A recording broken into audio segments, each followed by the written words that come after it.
স্বাস্থ্য খাতে দুর্নীতি ও অনিয়মের বিরুদ্ধে শরীয়তপুরের গোসাইহাট স্বাস্থ্য কমপ্লেক্সে দুদকের অভিযান। শামীম তালুকদারের পাঠানো প্রতিবেদন ও ভিডিও চিত্র নিয়ে বিস্তারিত। শরীয়তপুরের গোসাইহাট উপজেলা স্বাস্থ্য কমপ্লেক্সে শরীয়তপুরের দায়িত্বে থাকা সহকারী পরিচালক আখতারুজ্জামান তার টিম সহ একটি এনফোর্সমেন্ট অভিযান পরিচালনা করেন।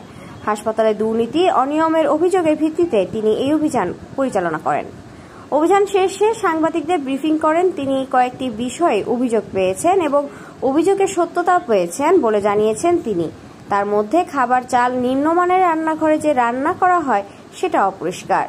খাবারের ঠিকাদারকে প্রাথমিকভাবে সতর্ক করে দিয়েছেন। হাসপাতালে পুরো পরিবেশ অপরিষ্কার, ডাক্তার কম, ঔষধ মানুষদেরকে না দিয়ে নিজেদের আত্মীয় স্বজনদেরকে দেওয়ার অভিযোগ রয়েছে। হাসপাতালে এমআরএস 2024-2025 বছরের 6টি গ্রুপে টেন্ডারের বিষয়ে দুর্নীতির অভিযোগ।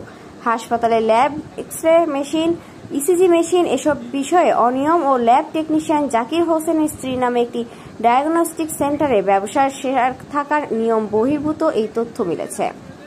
সর্বশেষ তিনি বলেছেন, হাসপাতালকে ট্রিটমেন্ট করার প্রয়োজন আগে একটি হাসপাতাল কিভাবে অস্বাস্থ্যকর পরিবেশে থাকে সেই প্রশ্ন করেন।